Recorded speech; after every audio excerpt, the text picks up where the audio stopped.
নমস্কার, আমার গল্প পাঠ আসরে আপনাকে স্বাগত জানাচ্ছি। আজ পড়ে শোনাচ্ছি সুনীল গঙ্গোপাধ্যায়ের 50টি প্রিয় গল্প গ্রন্থ থেকে একটি ছোট গল্প, সিঁড়িতে। তুমি কেমন আছো? ভালো আছি। উত্তরটা দেওয়ার সময় মনীষা মাথাটা সামান্য একটু ঝুঁকিয়েছিল।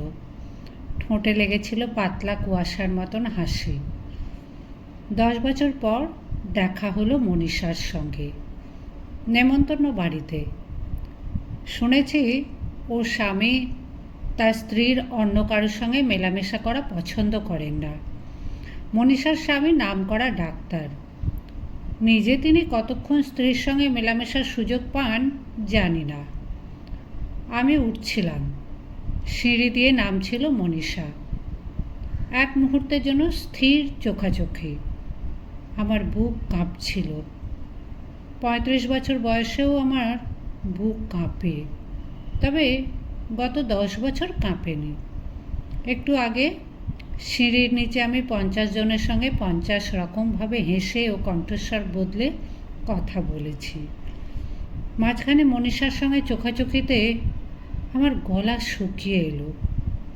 এইসব মুহূর্তে নিজের হৃদস্পন্দনের শব্দ শুনতে পাই। তুমি কেমন আছো? ভালো আছি। মনীষার স্বামী সিঁড়ির 2-3 ধাপ নেমে গেছেন। মনীষা আর দাঁড়ালো না, নেমে গেল। আমি ওপরে উঠে এলাম।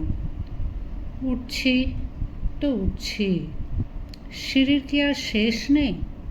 এটা কি কুতুব মিনারের ঘোরানো সিঁড়ি? একটু বাদে খেয়াল হলো আমি তো সিঁড়ির সেই ধাপেই দাঁড়িয়ে আছি। একবার মনে হলো সমস্ত সিঁড়িটা ফাঁকা, খাঁ খাঁ করছে, আলো নেবানো, আমি সেখানে একা। পর মুহূর্তেই বুঝতে পারলুম ভিড়ের নেমন্তন্ন বাড়িতে অনবরত নারী পুরুষ আমাকে ঠেলে ঠেলে উঠছে নামছে। আমি শুনতে পাচ্ছি পুরুষদের রাজনীতি আলোচনা, মেয়েদের সিল্কের শাড়ির সব শব্দ। মনীষা নেই।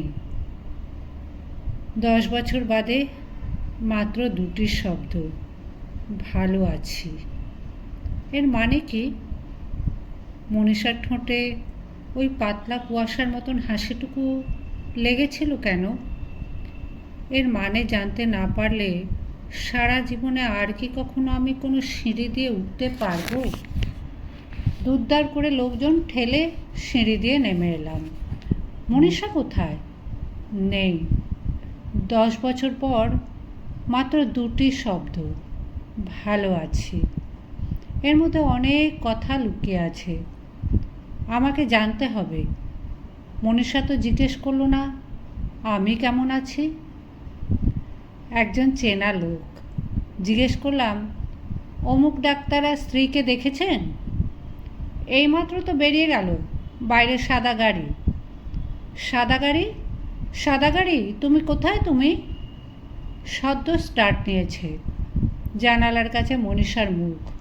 দাঁড়াও, একটু দাঁড়াও। গাড়ি দাঁড়ালো না। আমি ছুটতে লাগলাম। 35 বছরেও অন্তত একবার চক্ষু লজ্জাহীন হয়ে ছুটতে দ্বিধা লাগে না। সাদা গাড়ি মিশে গেল অনেক কালো গাড়ির মধ্যে। বৃষ্টি নামলো। আমি কত রাস্তায় ঘুরেছি জানি না, নিঃশব্দে চিৎকার করলাম বহুবার, মনীষা, তুমি জিজ্ঞেস করলে না আমি কেমন আছি? হঠাৎ নিঃশব্দে গানের মতো বেজে উঠল গির্জার ঘণ্টা। সেই শব্দ যেন সমস্ত শহরের সব কিছু ঢেকে দিল। একটুক্ষণ দাঁড়িয়ে আমি শুনতে পেলাম গির্জার সেই মন খারাপ ধ্বনির মধ্যে মনীষার গলা। আমি ভালো নেই, আমি ভালো নেই, আমি ভালো নেই।